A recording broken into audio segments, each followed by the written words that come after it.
Okay, there we go. Welcome everybody to this week's AMA for BrightID. It's open, wide open, anyone who has any questions, and hopefully we can talk about some interesting things. One of the things that we were just chatting about before we started the recording was an experiment that we want to try with BrightDAO with a tool that I helped design called attention streams. And I wrote some posts about it in my blog on Mirror, but if you look up my blog on Mirror, you look for attention streams on Mirror XYZ, you can find it. But it's basically like part of it is designed as a way to bust plutocracy. And it's a way to it's also a way to earn money by ideation. So kind of that's one of the missing pieces, I think, in BrightDAO is in BrightDAO you can kind of you can put up any sort of proposal you want, and as long as it's within the as long as it doesn't violate the guidelines for creating a proposal, you can do it. And so far that hasn't been a problem. But we've also seen that there's been some ideas that have landed in our forum, and those ideas are like, some of them get picked up, some of them don't. But one of the problems we've seen with DAOs in the past, I noticed this very prominently with Gitcoin DAO, is the use of forums doesn't match the tooling of the DAO. So typically we see discourse forums, and then you have the whole like gamification that works with discourse, and you have all the discourse accounts, and those can be very different from the DAO. So there's no mapping between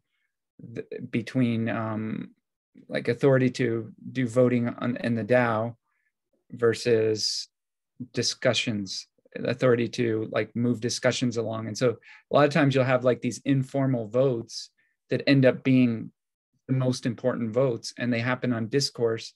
And so it's basically like the DAO is saying, well, whatever structure we set up for our DAO doesn't really count.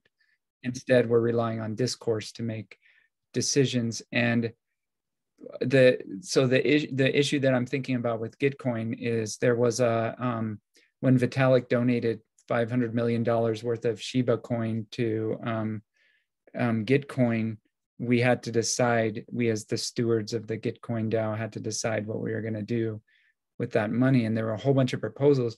But what happened was the community from the Shiba coin came in, and they I wouldn't say overwhelmed, but they definitely brought in a lot of people into the forum who were not really members of Gitcoin DAO, and voted each other up on their suggestions, and it didn't feel like it felt like we were kind of being overwhelmed by this outside community. So that's one of the drawbacks you can have with a forum.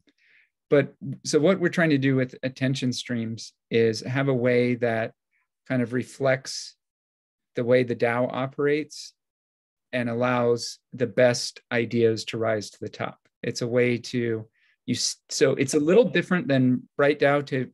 To vote on a proposal, BrightDAO doesn't cost you anything. You just have to stake some tokens, and you get those back when you're done staking.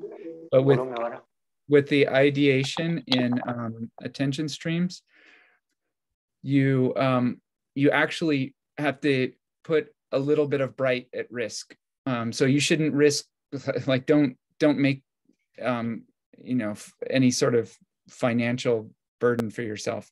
Just use small amounts, but you take a little bit of your Bright and you put it behind an idea, and you say, I think that this idea is important. And then if you're right and other people agree with that, they will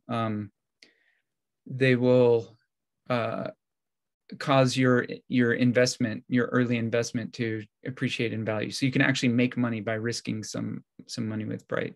So that's something that we want to try. There's more details about how it works if you read the forum post, but that is something that we want to try for BrightDAO. So we can have like motivations for people to use their Bright, and also call out what they think the best ideas are. And that way, if someone else comes along who maybe has the skills to build something that was proposed, then it's easier for them to create the actual proposal that goes to the DAO. So they say, well, obviously this idea has a lot of attention around it. This idea is really popular. Let's put together a team and work on it. And that way also, when people come and say, hey, I want to work for BrightID, what should I work on? We can point them at like the top ideas in attention streams and say, if you have the skills to build any of that stuff, obviously this is what the DAO wants. So I think that it'll be an interesting experiment, and Victor wanted to start doing that. So we're starting really small with just a Discord channel that allows people to vote on things, but we eventually want to integrate it with the actual attention streams and with the token and maybe a smart contract. So we'll see how that works. But anyways, that's kind of my long-winded introduction to that. Sorry about that. Did someone have their hand up while I was talking just now? Oh, Reza, would you like to say something? Hi. Hello. Hello. Yes, we can hear you. Yes. What would you like to say or ask us?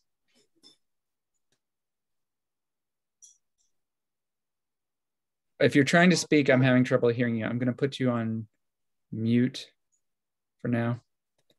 So maybe you could type.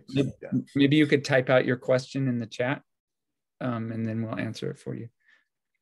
Does anyone have any questions or comments so far? I would like to make a comment that sometimes when you are not sure about anything, the best way to find what you want is doing stuff. So you start looking what is wrong, what is flawed, what you don't like about it. So you start like getting the best of the motion. And sometimes it's the most difficult is just to start. But there is a lot of things about behind the attention streams. Experiment. But right now, what I think is the basic or the most basic thing about it is that people can vote ideas, right? It doesn't matter if you put money, what amount of money, how do you put money, not or bright or white, or if you want to make money, nothing of that. Just voting is the basic thing about the attention streams. We can fulfill that ideal with the Discord, I think. So that's why I suggest to make this channel. But I think we're going to find is that sometimes the ideas are like overrated. Sometimes people think that they got this $1 million idea. And that's true. Yeah, so sometimes, because there is a good ideas in there, but we need to differentiate between two kinds of ideas, like private ideas and public ideas. I don't know how to do it, Right, but yeah. So if you have ideas that you idea, could be willing to open source and you just want and the other type of ideas where you want to have a competitive advantage, so you don't want everybody to know about your idea. Exactly. So I think that's the goal for this, because when you put your idea in attention stream, it's not your idea anymore. It's going to be the idea of everyone. So this concept of putting your money in an idea, you will have to work that out in the future. So right now it's just the basic. Just if you have a suggestion, if you want to see some kind of implementation, I don't know, let's say something silly like I want skins for my BrightID application, just to have different skins so I can apply my own skins in my BrightID application. That could be an idea. So you put there, if the people vote that idea, pues, the people will vote it, but you're not like tied to know how to do it, how many work is behind, or that kind of stuff. So I don't know exactly if that's what you want, Adam, of an idea, or you want to elaborate all the idea how it's going to be made, all the details? No, definitely not. That's definitely not what it's about. It's more about collecting the attention around what the community feels is the most important idea. And it's gated in a different way. So this is what you were saying is the most important thing is that you can vote. Discourse is, like I said, the problem with discourse is it has its own kind of like mechanism for moving people up the ladder in discourse and deciding whose votes counts and which posts you see and things like that, and that's not necessarily aligned with how the DAO operates. And with attention streams, with this discourse channel that you made, you're right. We don't have to have the full attention streams. We don't have to have the staking and risking of Bright. That part doesn't have to be in there. But what we do have that's different is it's gated by verified, the verified role. So you have to be BrightID verified to use it, which isn't even true of BrightDAO right now. Like you can make proposals in BrightDAO without being BrightID verified. So this is kind of like having an extra mechanism for generating eventual proposals that does require BrightID verification. So we can say, if we're trying to judge how, like, the worthiness of a proposal, instead of looking on discourse where who knows who might be posting there, or even in BrightDAO where who knows how people got tokens. This is more of like the one person, one vote. So it's almost like a separation of powers. It's like you have the BrightDAO where it's like token weighted voting, and then you have the Discord channel where it's one person, one vote, to kind of counter that. So I think it'll be an interesting experiment, and eventually I do hope that it does use the actual attention streams, because I think that growing your idea, being an early finder of an idea and growing your idea over time should deserve, it's worth money. It's worth being paid to do that. So I like the idea of having a way to pay people to do that, because it's not just like, there's paying to do the work, which is really important, maybe probably the most important, but there is like paying people to like call attention to the right things. That's also important.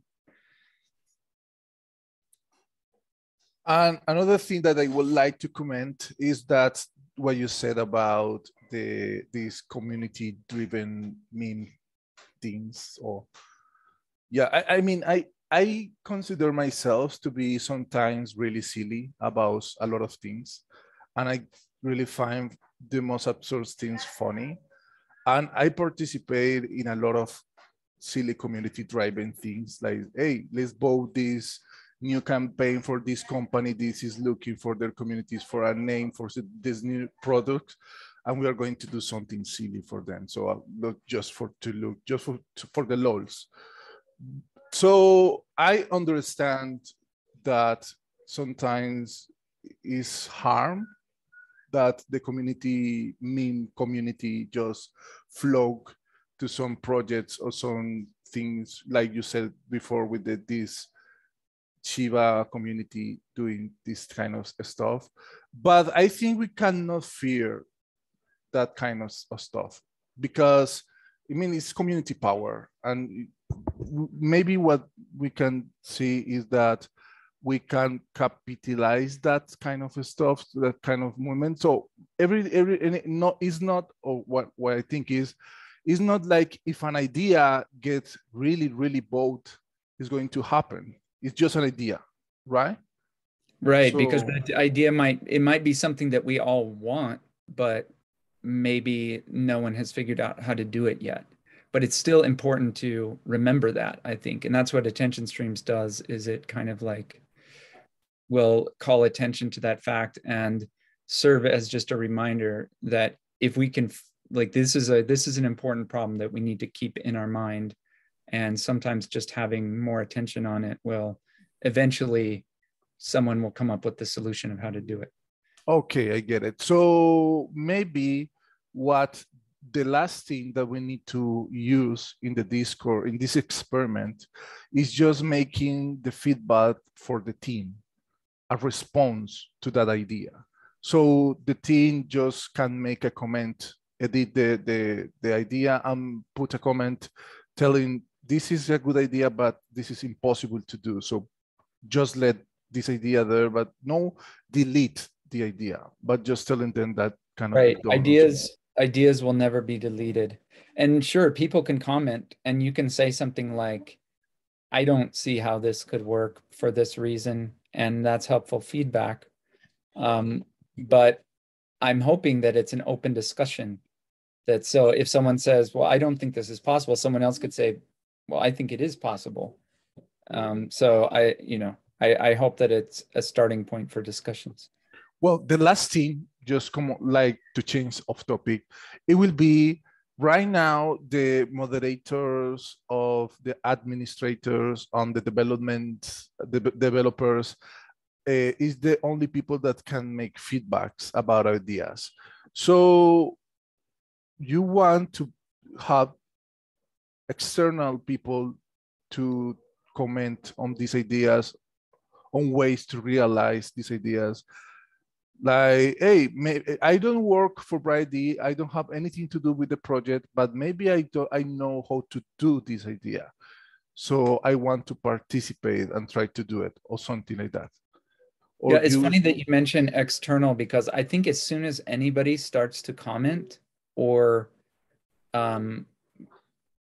participate in that way, they've already entered into the fringes of BrightID. So it's external, like external projects, different from BrightID. Some different teams that maybe have that's like you said, sometimes BrightID is not meant for some things.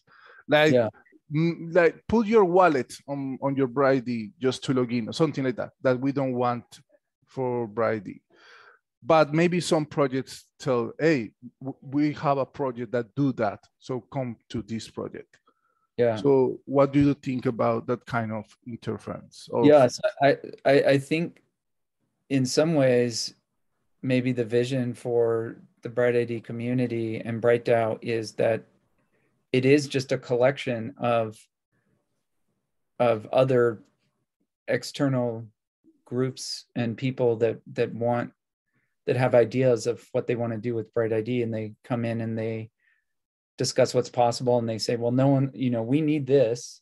Oh, you need that too, and you need that too. Okay, well, maybe we can each put one of our developers on building it. And it's kind of like that's how I always envisioned the BrightID network growing. And what I mean by that is like the network of BrightID nodes and apps using BrightID is that it's just like people that have a use case working together to make sure that BrightID fulfills that use case. And so it doesn't have to be like any sort of hard to get into group. It's just like if that describes you and that describes your app, then you're welcome to join and be a part of like the core of BrightID. Even you can come in and start like changing the core functionality of BrightID to do what you want. So that's kind of how I see it working. And we kind of have that already, but right now we still have a core team left over, which is good. That's healthy. That knows what the mission of BrightID should be, but eventually it'll be less like just BrightID, like BrightID centric people that are just working on BrightID, and it'll be more like a bunch of different apps that all have an interest in BrightID doing their little part to make sure that it works. That's how I see the evolution of it.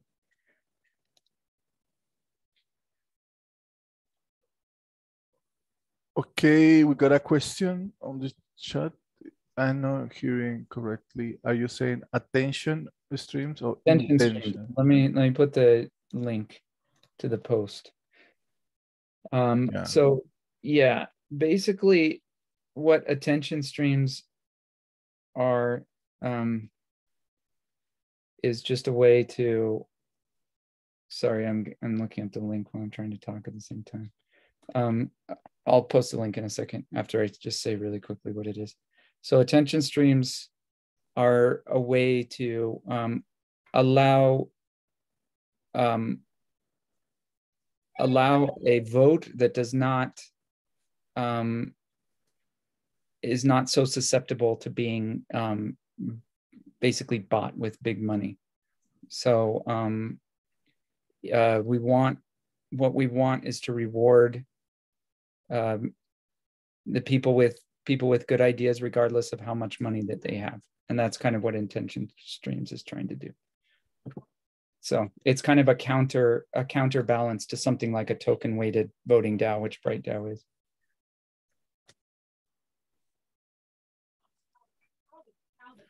So to finish this topic of attention ideas, I'm going to open it up the chat, the channel right now on the Discord, so everyone can start putting their ideas.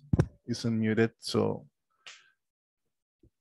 if anyone wants to put something there, it's open now. Okay, I see another question by Forrest Hartel.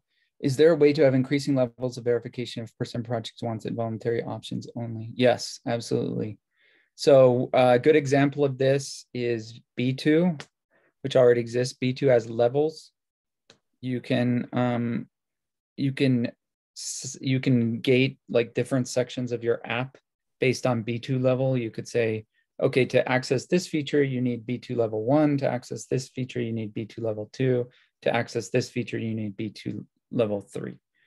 And then something that's, you could say, even lower level than B2 is just the meets verification, meaning that they came to a BrightID connection party. So you could say that some of the functionality is required on that. So yes, definitely you could do that. Yeah, B2 level is B2 level is an interesting one. We've experimented it with Mana. I think Mana might be the only one that's using it.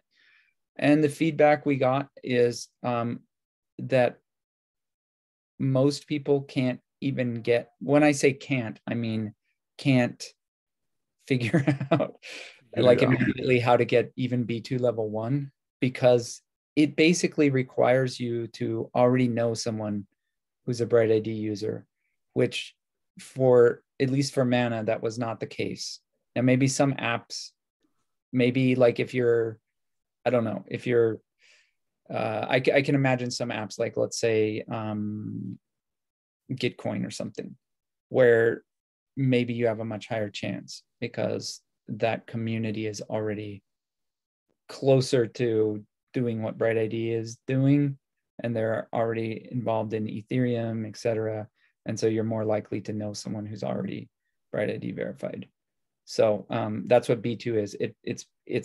It's based on, there's no shortcut that allows you to come to a meets party and meet people that you don't already know, meet someone that you don't already know and get verified.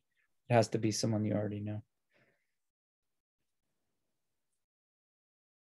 Yeah, the GR14, you get increasing levels of matching based on, yeah, exactly. That's how BrightID should work in most cases. Eventually we have the dream that it's just a given that you're going to be BrightID verified.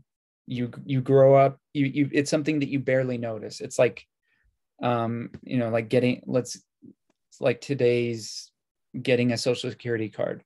Like by the time you realize what a social security card is, you realize that you already have one and your parents did that for you. It's going to be sort of that sort of thing with BrightID, where it's like, you don't have to go to any like special effort. It's just something that everyone gets. But before we get there, we have these kind of like stepping stones that we have to do. So, and that's why we need to be able to ramp things up gradually and allow people to get, like, maybe if you are, we don't want to exclude people that maybe can't do some of these things just because they just don't know the right people. So we need to have like varying levels right now. Hey Forrest, he just put an idea there in that channel. So you can go to the Discord server and put that idea in the attention streams channel. It will be good. She said, I still wish there was a way that I could allow BrightID to access my contacts and suggest liking with them again for Saturday. Right. So there is a way. So does anyone have experience with like getting that to work properly? We have a feature called Find Friend. I don't use it myself because I don't need it's like, I get all my friends to join BrightID. So it's like I don't need to see who's already using it, because if they're not, I just like make them use it. So I don't actually use that feature. But have any of you like tried it? And maybe you could tell your experience with the Find Friend feature. I don't think it's very well developed. I mean, I think it's very basic right now, and I'm not sure. I haven't heard from anyone saying, "Oh yeah, it works great." I get nothing. All that's ever happened, I click on it and I just get no friends. Like, it doesn't do anything. It just the reality. You have no friends. Yeah, but also I also don't think it's accessing my contacts. No, it's not asking for permissions anyway. So I mean, it just doesn't work. Okay. Yeah. So the idea behind it is that here's the reason why I think it doesn't work, because you have to put in your email address, and then before anyone can find you, you have to like actually go into BrightID and put in your email address. So maybe this is the part that we need to improve, because I haven't even done that. So this is terrible of me. Oh, and I remember why I didn't do it, because at the time we didn't fix the thing where it's like if you add something to your profile, then it's shared with everyone you make a connection to. But I think we actually fixed that now, didn't we?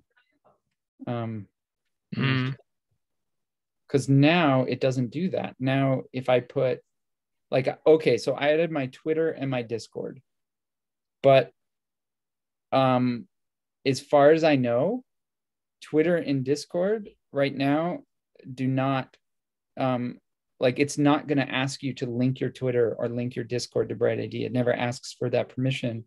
So it's never going to find your Twitter or Discord friends for you. I think, if I'm not mistaken, maybe you guys can tell me, I think the only thing it can search right now is email addresses. Oh, and I think phone numbers, right?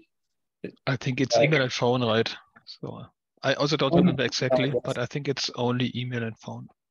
Email and phone. Okay, right. So here's the reason why I didn't set that up, why I didn't add my own phone number and email address, is because when it first came out, it meant that everyone that you connected to on BrightID, it shared your phone number and your email address. And I don't want to do that, because I make a bunch of connections on BrightID with people that I just met and stuff. And so, anyways, but if that's fixed, then I'll go ahead and add my email address and phone number. But we also need it to connect with Twitter, connect with Discord, connect with other social media links, so that you can find people on those networks that are already using BrightID, not just the email and phone number. Because I don't think hardly anyone has gone into their profile and added their email address or their phone number. And our app doesn't ask you to do that. So Adam, I mean, I'll just compare it to, like, so I have Signal on my phone, right?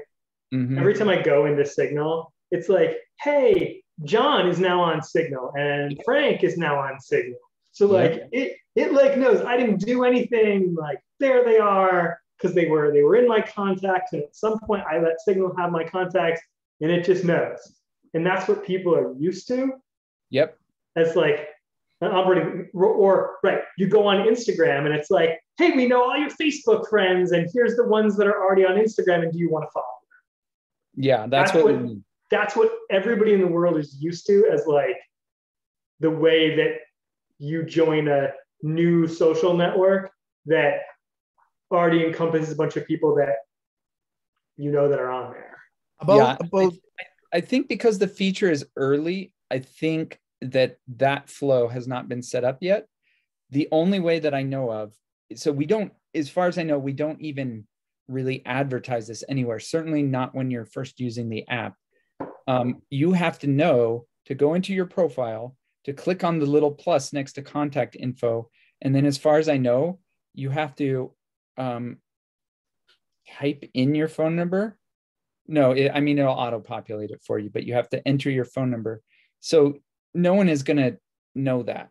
No one's going to know where to go. We don't tell them where to go. And that's why there's very little usage. I understand that we probably did that because it was a new feature and we didn't want to like send everyone to use a new feature until it had more testing. But hopefully we can get out of the more testing phase and get to the point where we can actually guide people into entering their contact info and social media links.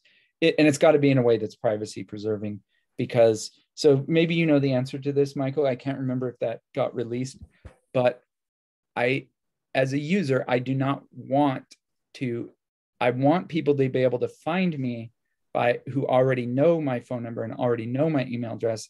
I do not want to share those with people that I'm making a BrightID connection with. Is that how it currently works? Did that get fixed? Mm-hmm. Yes, if you look at the profile, there's a checkbox. Okay. I don't know if you can see it. So there's a checkbox which just says, what is it here? Share with connections. And you see, I do not share my phone number, for example. So it's unchecked. Cool. Okay, so I'm going to right now, just for fun. Oh, please, no, really, don't drop the call down, because I need to moderate that channel, and we have thousands of people writing just spam there. There's nobody's posted anything in that channel, and it has. You got to be isn't it BrightID verified to get in? Okay, don't worry. Yeah. Okay, so feel free to put it up. 6 hours is way too much. Okay, don't worry, I will be there just punching people in the faces. Okay, sorry for interrupting you. If I so if I keep that box checked, that next to share with connections, then that means if I make a new connection, it'll share it with the new connection, right? Right. Yeah. Okay, got it. Okay. I want to comment about the information, the contact information, or the information that you can put on the application, because sometimes what I see is that the people think that the verification that they get on BrightID is something like the verification that you got on Twitter. So there is people that work with their communities, people like YouTubers and streamers, or people that just have Telegram groups. So they tend to put all this information thinking that if you are more legit in your account, you will get a better verification or something like that. Not because you want to share your information, because they think that if you put more information, it will be better for your account, something like that. That's what I perceive of this practice. Okay, so I just added my phone number and my email address, both of which Philip knows, and I did not. But I'm not going to say what they are on this video. But can you see me now in your Find a Friend, Philip? No, that's weird. Remember, Adam, because it never asked you for your contact list. It doesn't have access to my contacts, so how would it possibly? Okay. Yeah, that's yeah. So it did ask me for my contact list, but it's also not showing you. So I don't know. Yeah, and I put my phone number and email in as non. Yep, it should be fine. Oh, maybe it doesn't find you because we're already connected. Maybe that's possible. And like in my settings. In my phone settings, there's no, it's not like I'm not sharing my contacts. It's not even asked. It never asked you. Okay, so it doesn't even know what emails, addresses, or phone numbers to search for. So for instance, it's not going to search for mine because it never asked you to import that. Okay, so that may be a an iOS bug. Let's see. I'm just going to check real quick. And there are certainly plenty of other apps that are accessing my contact list. Like I said, Signal is certainly. Exactly. So on Android, I have the access to contact is allowed, and it's also using it. same. So this may be so why is it not logging in? I want to check the BrightID. I want to see if there's an issue for this already. Okay, so let's look through issues, see if we have one for friend. Okay. Yeah, and like if I like this is my screen for Signal, and there it is right at the top, access to contacts. So like that's what we want BrightID to be able to do. Signal's doing it, but that's not. There's no toggle for BrightID. Okay, this one got merged, but it's still open. I'm going to close it. Why does it say that I'm not logged in? Okay. Sign in.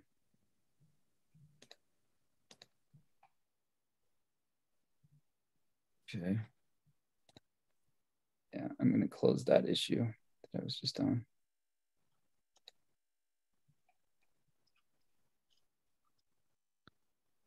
Okay. And then I'm going to see if there's any other issue about what we just said, that it's not importing for Mac. Okay, so we'll close this issue. Close this completed, done and closed, fixed result. Okay. Why didn't that work? Okay. All right, so let's see what else we've got. I don't see anything, so back up your connections and groups on friend's device. Okay, no. Okay, so the friend finder doesn't work for, it doesn't ask for contacts. Okay, so let's make a new issue right now. And by the way, I encourage anyone who finds like missing features or bugs in BrightID to make an account on GitHub. It's very easy just to leave an issue in our repo so that we can track it. Okay. Friend find feature. Friend find, okay, doesn't ask for contact permission. Doesn't ask for permissions for contact book. Okay. Gonna move the Zoom thing out of the way. Shaheen was asking how this is working. So maybe I can give a short rundown. Sure. So basically if you click in your profile, if you click allow friends to see I'm a BrightID user, what this triggers is that the app will calculate a hash from your phone number and from your email. And this hash is sent to a service by us. And we store the information here that this hash is a BrightID user. And now if someone else who has your email in the contact list, and if the contact access works, the app will check all your contacts and it will calculate the hash of the email, and then it will ask our service, hey, is this hash a BrightID user? And if it gets a hit, so then it can just display, okay, this user from your contacts list, he is using BrightID. So we do not store your real email or phone number or anything. We just store the hash of your data. Yep, and that's what makes it private. Yeah, you would to see it, you would have to already know it. So you can't know something. Yes. You can't learn something you don't already know. Okay, so let's make a new issue. Let's see. Guide users to add their info to friend find. Okay, so when an app asks for permissions or contact to view contacts,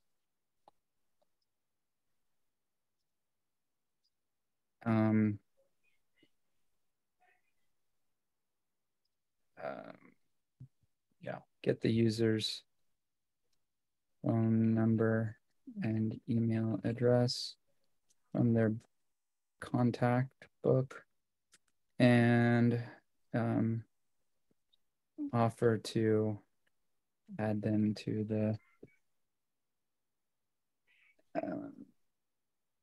offer to make them findable in the friend find.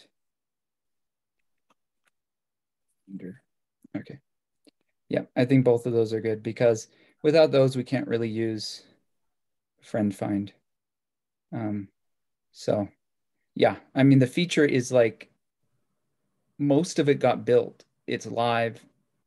It sort of works. I mean, I think like Maddie showed me, he's like, look, it works with me and my friend. We both added our email addresses manually to the thing. And then they must have been both been using Android because it doesn't even import your contacts on iPhone.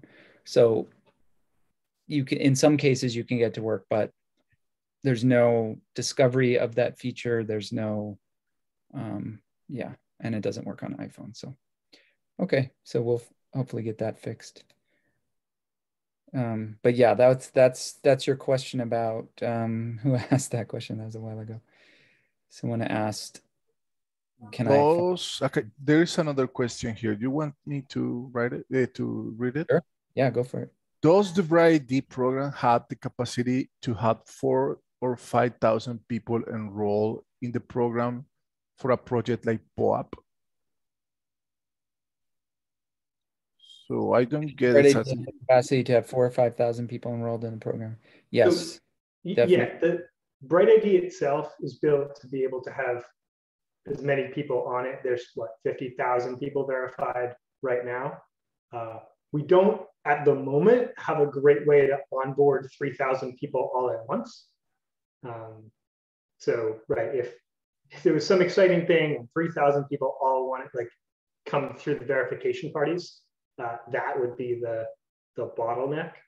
So we've been working on a project called Aura that will hopefully allow the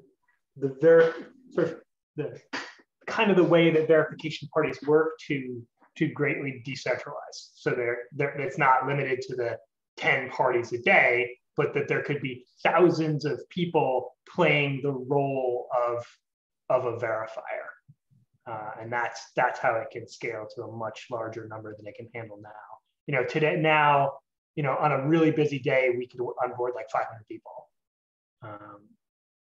And that's really challenging for our stars when that happens. When 200 or 300 come every day, that's really comfy where we are now. So, yeah, so this is a complex question because we can't, right now we got almost 60,000. So yeah, the answer is yes.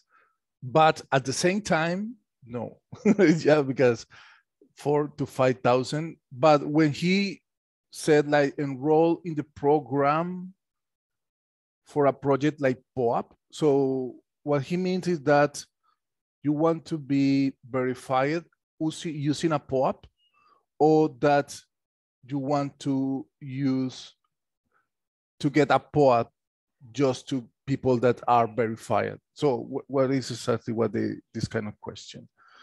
I mean, if you have a POAP, you get the verification. That is not the way that the verification works.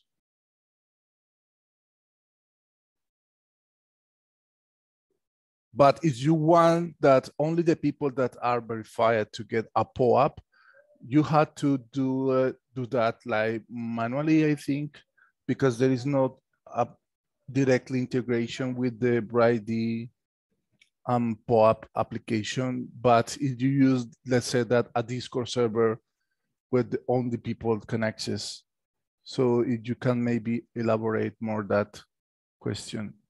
Right, yeah, POAP farmers, exactly. So we can definitely slow down the POAP farmers. So that's one thing. So there's a couple of interesting like integrations with POAP that I think BrightID can tag along to, and we're in discussions with them. One is the DGen app Discord bot that works with POAP. So BrightID can hook into that as well. So you could have a whitelist or you could say that they've got to be BrightID verified to get the POAP. And you could also integrate with there's a magic QR dispenser that has that already like uses like a CAPTCHA to kind of slow down the process of claiming POAPs, but you could pop BrightID in there instead of the CAPTCHA, so that when people go to claim, they've got to be BrightID verified before they can claim their POAP. So there's a couple of different integration points that we could do. And the one problem I haven't seen someone provide a good, compelling, simple solution to is, how do you prevent someone from sending on like a QR code to all their friends in a Telegram channel, where the 100 friends, they really exist, they're really BrightID verified people, not civils, but they were not at the event, but someone's just showing them the QR code that says, hey. So how do you, in a virtual way, make sure that only people that are actually present get it? You know, the DGen bot could do this by saying, hey, you know, you need to be in this POAP channel for at least 15 minutes, and we track that. Okay, so that like that works. But like in a Zoom call, we don't have a good way to do it. You know, when we were doing it manually, Mono would sit here and like look and send a link to each person, but POAP itself needs to figure out a way to have it like, how do you prove that like you got your, and this works somewhat with the QR dispenser because it's like changing the code. But if you had 1,000 people watching the merge call, that's going to be such a pain in the ass, because you're going to have so many conflicts of people trying to scan the same thing at the same moment. So I don't know what they're going to do. That's not a BrightID problem so much a POAP problem, but we can do better than the CAPTCHA, because at least it has to be a real human claiming the thing, not a bot, or just a simple civil. You know, like the CAPTCHA they have now, so they're not aware of bots breaking that yet, and maybe that's true. But you could certainly do it 10 times yourself. You know, it only takes 30 seconds. It's not. So if you were compelled, nothing claiming you from doing that CAPTCHA 10 times. Yeah, so a couple of ways I've seen it done is to, you know, someone just approaches everyone, kind of manually takes stock of who is on the call, and then approaches them manually and says, here's your code, here's your code. It's not We've seen that. That's not, that does, but you were talking about like thousands, like a call with thousands. You cannot scale that. They need to, I don't know what the answer is, but they're going to need to figure out a way to do that at scale. Yes. And so I like the idea of, you send everyone to a URL, you say, this is where you're going to go to collect your POAP. And you can maybe reveal that URL during the meeting. And then that URL can also be BrightID gated, so that you have to link your BrightID before you can collect your POAP from that URL. But what stops me from sharing that URL to my Telegram group? Yeah, nothing. Yeah, so you can do that, but they would also have to be BrightID verified. Right. Yeah, okay. Right. So me and my degenerate friends want to collect all these POAPs. Like one of us goes to each event, exactly. sends the link to the other 100. I do it. I'm right, sorry, and we're all farming that way. So how do you have a mechanism like you already do that, Victor? Yeah, I mean, we got a Discord server with all my friends, and every time that we see something free or something easy to get, hey, this is the link, get it. Oh, right, and everyone is working, and hey, I get this. And yesterday I just bought FIFA 23 because they got an error for $20, and it's like 100 today because they make an error, and it was sleeping in my bed, and some friend, hey, this is an error in the Epic page, take this. And I just bought it like for $10 because it wasn't an error. I mean, that's what we do. We want to have teams, and we got, I mean, you have to put these like problems on the road for the people to, if you want to have something made. What I mean is, you manually is the best way, right? So I think maybe the best answer is something that make automatically what you do manually. I mean, like a bot that what Alan said, that can read if you was there in the meeting in some way. And if you get this criteria that you was in the meeting, you will get the link to the POAP. I think is the only way. Something that read the time and in a way that you can register like your Discord, I don't know, a form or something in the meeting that takes the time that you get, that you are in the meeting this time at least. So you will get a link. I don't know exactly. Yeah, we do. Everyone do what's the existing way? You cannot like, do it in Zoom. You cannot do it in Zoom. Who has seen like how do people currently deal with? Okay, so like I said, there's the one way which you share like one code with each person manually. But once you get above that to where you can't do that, what do you see people doing? Do they just not try to solve that? Do they just assume that, or do they just come to terms with, okay, I share this link and some of the people are going to be people who are actually there. Some of the people will be like, hey, I shared it with 10 of my friends. What do they do? So the DGen bot, if you had premium DGen bot, then you can say, hey, they need to have been in this channel for at least 12 minutes. Mm-hmm. Got it. So that was a feature. And okay, great. That pretty effectively deals with that part of the problem. You could still have bots in there, but at least the bot has to be there. Yeah. You can't send it out to a, right. And because we've got, and if you layer BrightID on top of that, well, then the bots can't really be there. So really need the accounts to be there. So that's pretty good. But yeah, that's only in Discord. That does not solve. That's only in Discord. I'll also point out that this is slightly different, but like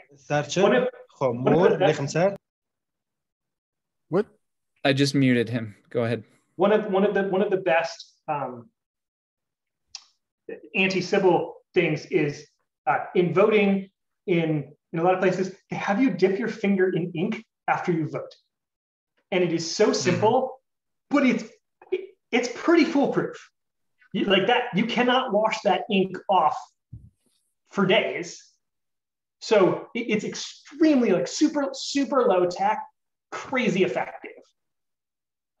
Sometimes at like party festivals where a lot of people can drink and some people can't, they'll put big X's on the hands of the younger people. It's like you can't wash that off within the time period that's there. So it's human nature, right, in that case, the X's is beautiful because you didn't have to mark everybody. You're only marking the like ones that shouldn't have a drink, and it needs to be on them because it's not about like checking IDs at the time that you're given the drink doesn't solve the problem, because I could just get a drink and give it to the kid.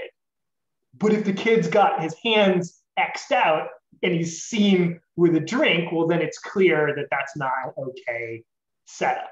So like, we need a virtual way of doing that somehow. Right. What are the virtual ways that you could have tools like that? Or it's like, we in BrightID, we have, the way BrightID works, we're vouching for each other. Is there some way that like you could get the group to communally be like, yup, I see these people here.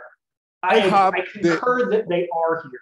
I have the ultimate suggestion is that the pod release his own application to make EMAs and stuff. I mean, his Zoom pop Zoom or something like that. Yeah. I mean, it's the solution, but we are trying to working out something easily cheaper that anyone can use. Well, the thing is, it's there's not just one solution. It depends on what you're using. So Philip was saying that the DGen, the premium, is pretty good if you're using Discord. But then, of course, Forrest was saying in the chat here that the DGen is getting defunded and it'll probably go away soon. And plus these huge meetings, from what I understand, and you can tell us, Forrest, because you said you were just in one of these meetings that had like 4,000 people in it. What was that on? What platform was that on?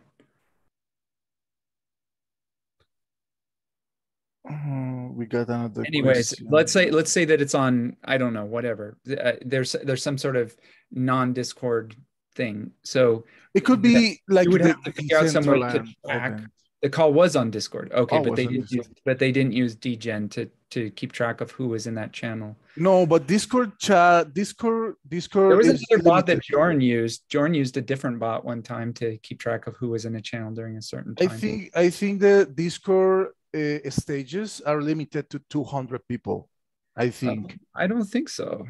I remember we got a problem with the RumbleCon's NFT project that they cannot do an EMA in the Discord because there was too many people and everyone. Okay. No I didn't one realize can be. I assumed that stages could be really big.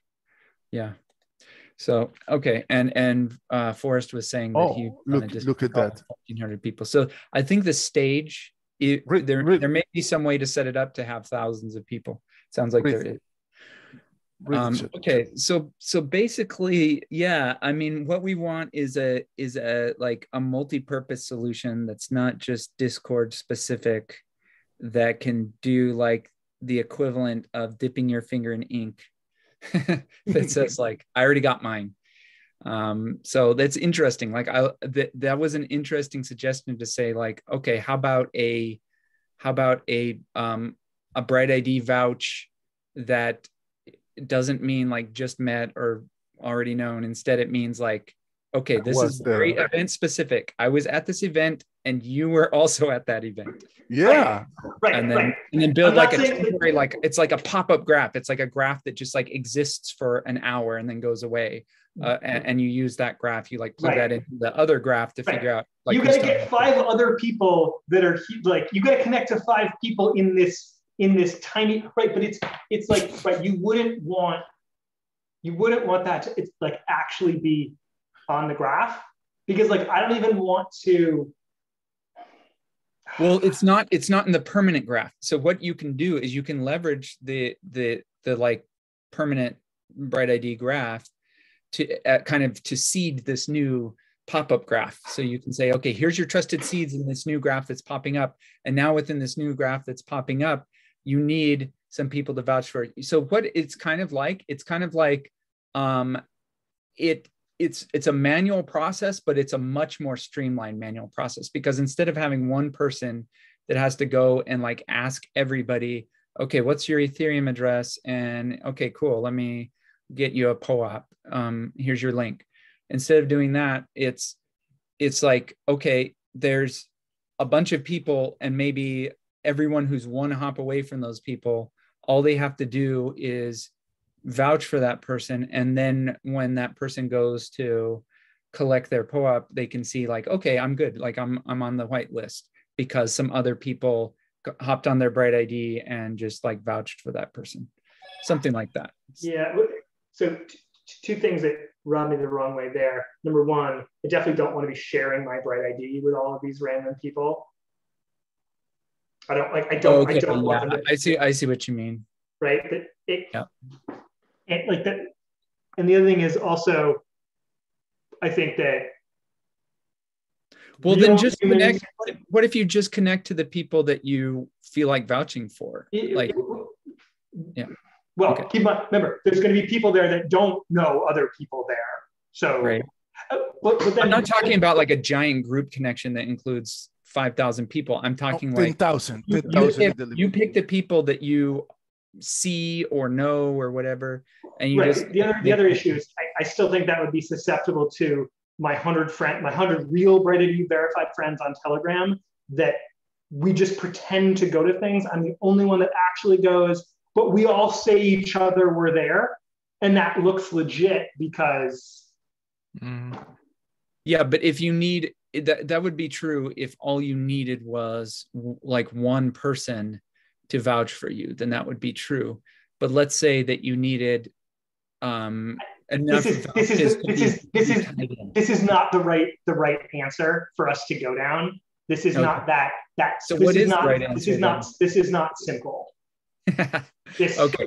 So where does BrightID help with this? Why are so many people saying like where's the BrightID POAP integration? I could really use it does it actually solve the problem? Hold on. So remember, most Sybil attackers are not like big groups. It's individuals, right? It's dudes sitting in their basement playing a one-player game. Yep.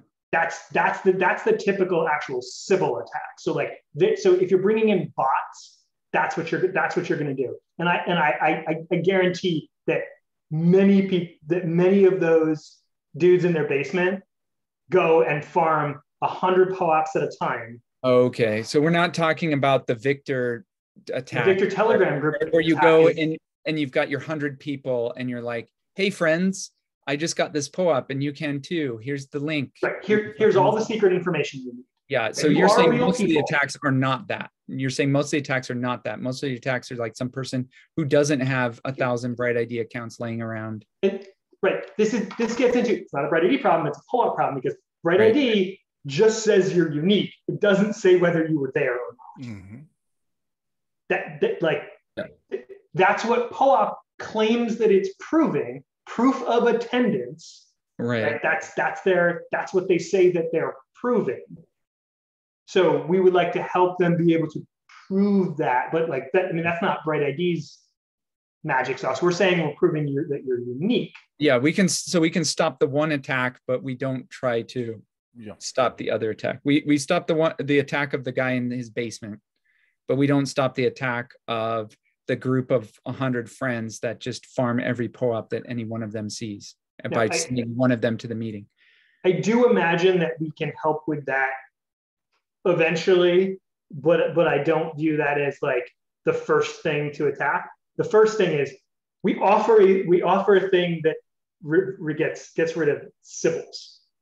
That's our secret sauce. We should do exactly that for POAP, make that easy, and then we can keep bashing on. All right, well, okay, great. We got rid of Sybils, but we still have the Telegram part group. Got it. How do you attack that? What are the tools? Right. So someone figured out a Discord one. There should be one for Zoom, right? That can just, because right now I can see that there's 11 people in this, and I could get all their names like that. Well, that is one nice thing is how bad the problem is, because a lot of times with Sybil attacks, one of the issues is you don't know how bad the problem is. But with this, like if you can see, okay, there were 4,000 people on my call, 10,000 POAPs were claimed, so at least you know how bad the problem was. But what comes to mind as like a solution that could be cool for this type of problem is so I think of Upala, Peter's thing, where you basically are incentivized to turn in your colluding friends. So imagine if you were part of that Telegram group, but you knew that if you defected and turned in that group of 100 people and reported them, that you could earn like $100 or something like that. And everyone has to pitch in $1 to like be eligible to collect this POAP. Too complicated. Really? Okay. Yeah, but it's still fun to think about, like defectors turning people in. But anyways. Yeah, I think that's it's tricky, man. Because like we're so deep, and we're like, oh yeah, we'll use extra tool. People don't want to do that. Yeah, like people are already going to be annoyed if they don't already have BrightID. They're going to be like, wait a minute. Well, actually, here's the thing about POAPs. POAPs are a bit of a hoop, and if you're really worried about getting rid of the POAP farmers, make people jump through a bit more of a hoop. So, BrightID might be something that fits there. Like locking up $1 or something. I don't know. Like, I don't know where you draw the line of this becomes too much of a burden to actually like give out the POAP. I don't know.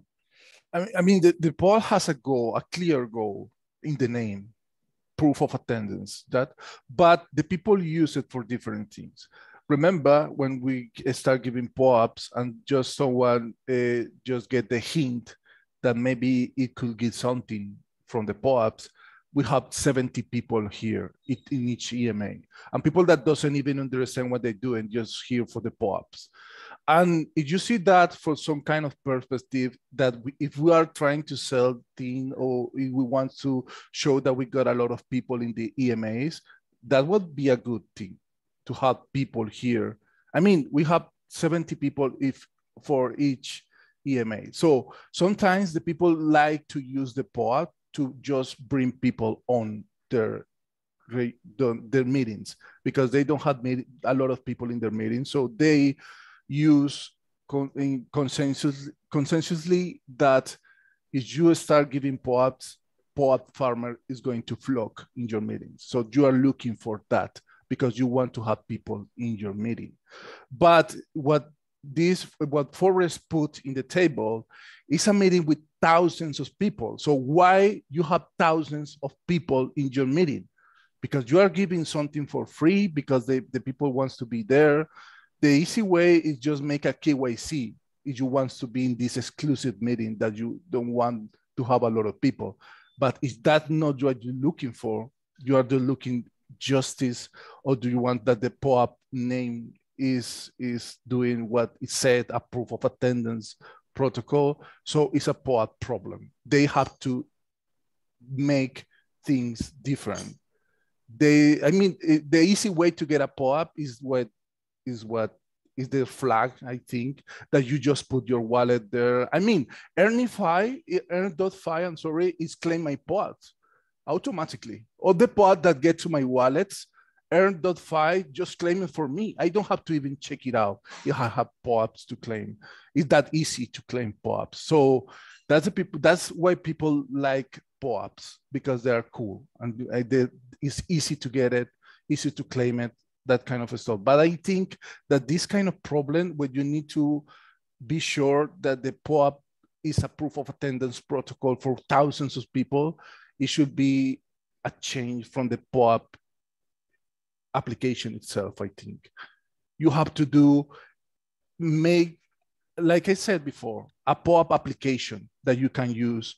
So these thousands of people will get the POAP if they join the application to be in your meeting or something like that. It is not a real answer or a definitive solution from BrightID, I think. BrightID is for civil resistance, and that is really good to do that. But you cannot try to fix the POAP problem from the BrightID, I think. Right. So yeah, I mean, to me, a good solution would be dgen. Just have dgen looking at the channel, have BrightID bot gating the channel. Yeah.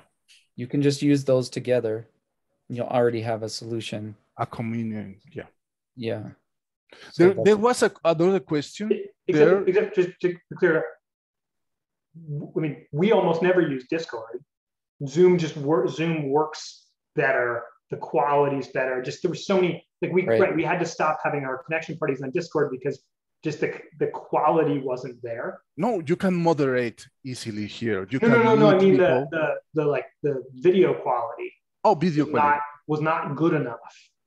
People had too many problems. We stopped making verifications on Discord because it was awful to do group connections. You don't have a channel that you can put messages or something like that. You cannot mute people. You cannot do a lot of things there. It's really awful. Yeah. There should be a feature in Zoom that lets you message like everybody individually or something. I don't know, but see, even with the Discord gating, right? So even if you have a Discord channel that's BrightID gated, like you still have to have something like dgen in there. Otherwise, so let's say that you had let's say the Zoom channel was BrightID gated. If you didn't have something that was actually like monitoring who came in and who was there, then you have the problem where you can just share that link outside of the meeting. So you need both. So I mean, with Zoom, like this meeting, you have to be email registered. So we have a list of everyone's name, first name and email address that's in this Zoom meeting today. So we have that part. We don't have the BrightID verification, but it'd be easy to throw up a page somewhere that allows people to link their email address. And again, this would be done with blind signatures so that you don't actually share your email address with the BrightID network, but you're just you claim one of those email addresses, and email is also easy to like verify. So you could get your POAP in an email. We could send it to you in your email, but you could claim an email. If that email was on the list of people that registered, we email you your POAP. So you could do something like that. I see your flow now. I can register infinite amount of emails on that web page. On the Zoom one? Yeah. Without actually showing up here? Oh, okay. So it doesn't actually tell you who really came to this meeting. Got it. Nothing you can do, right? You could have a very time-sensitive thing. It's like, all right, at some point during this meeting, we're going to give the magic word. You've got 30 seconds to input the magic word. Yeah, remember, we do that. That's in. Remember, we do that when you got the POAP. We said you have to turn on your camera now if you want to have the POAP. Remember, because we got like 70 people and we don't even know if they change their names here in the meeting. We had to block the name. I mean, it would be a constant fight with that. They go out, that go in again with another account. I actually view this as pretty important that we don't get bogged down in this until we've solved the other problem. This is one of those things that BrightID makes the terrible mistake of like saying, let's come up with a really complicated process that takes us a year to code and then no one uses anyway because it's too effing complicated.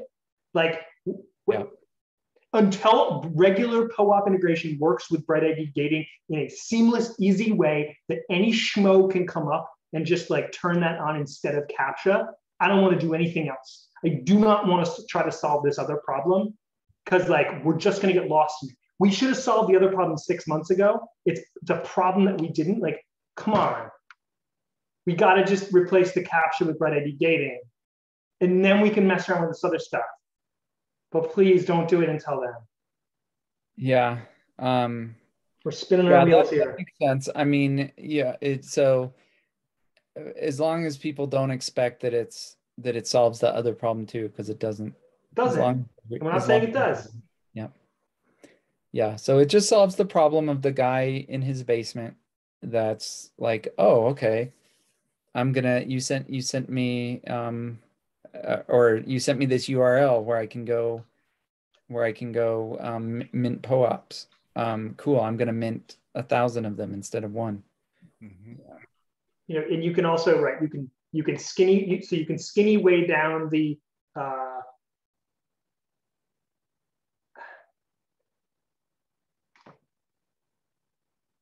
So is the idea of the CAPTCHA?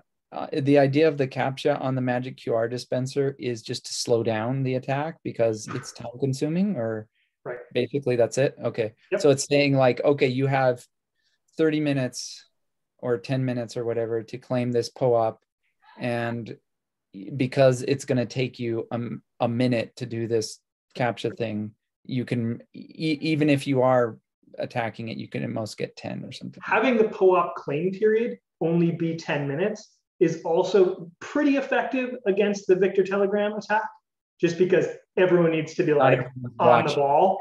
So, and like, you're going to eliminate half of that problem just by skinnying down the claim window. Yeah. And at least they're all real people. Yeah. So I'm wondering how much, like, is that maybe the CAPTCHA and a small time window is already really effective, and maybe it's like maybe you don't need BrightID. So sell me on like what's the case for BrightID? Like why is BrightID much better? Because I can run through that process 10 times in 10 minutes. Okay. So I, Sybil Farmer, with no help from anybody else, no involvement of anybody else, can run through the process 10 times. Okay.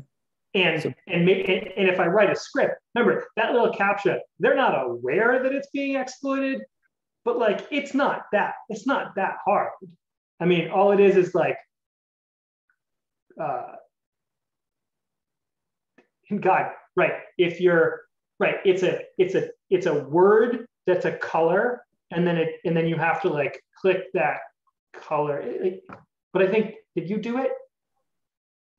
I think it doesn't actually matter. It's actually being colorblind would make it easier, not harder. Because it like messes with you, because like the word black will be in red, right? And the word blue will be in green. And it says blue, and you have to click the blue one, but it's green. Like a computer would be like, not think that was hard. Okay, thank you everybody for humoring me and explaining the depths of this problem. This has been really interesting because I think I understand a problem that I didn't think about before, which is the like sharing with your friends outside, which BrightID by itself can't really address. So when you're in school, right, and you're in a 30-person class, the way they take attendance is they say everyone's name. And like whatever you raise your hand. Okay, that's a really good way to take attendance. If you're in a much bigger class and they want to take attendance, then like maybe you have to like write your name on a piece of paper or something. Yeah, that's something.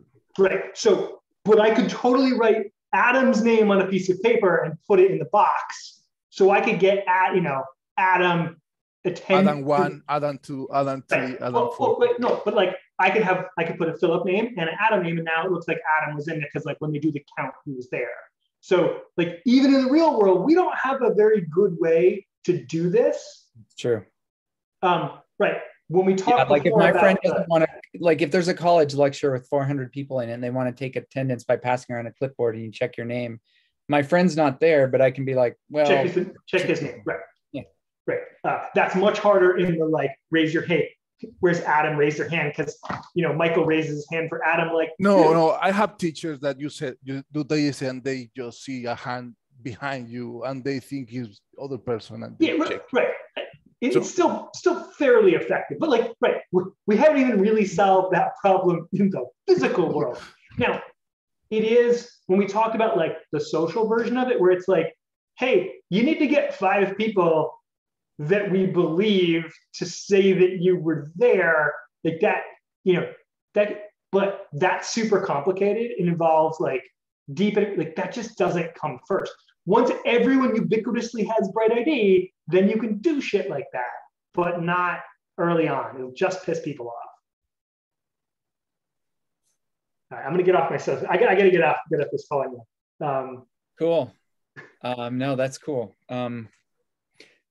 Yeah, that gives me some deep things to digest. So that's good. I appreciate it. We got a last question here, so maybe we can answer this fast to finish the meeting. Is from Amin Nikorai Rat. He tried to talk before interrupting Philip. We muted Amin, I'm sorry, but he write the question is, can we speak to be verified tonight team project? I think it's a broken English because I cannot get exactly what he's trying to say, but you don't understand. Yeah, I don't understand what is exactly because he said to verify it tonight. Oh, I think he wants to get verified. So this is that's what I was thinking. Not connection making parties, and you have to go to the Meet page, brightid.org/meet, to figure out. Okay, so it was that. Yeah, I think that's what it is. I think that because he said team project. So if you have a team project that you want to get involved, go to the Discord server. There we have an integration channel. Write me a DM. I will point you where you need to go. But what you want to be is get the verification from the basic level of verification, the entry level of verification, the common level of verification. So you had to go to the meeting to do that, a verification meeting. This is a EMA. Cool. Thank you, everybody, for being here. This was a fun discussion. We covered a lot of topics. I hope to see you all soon around in the BrightID community and maybe next week at our next AMA call. Thank you, everybody. Bye. Thank you.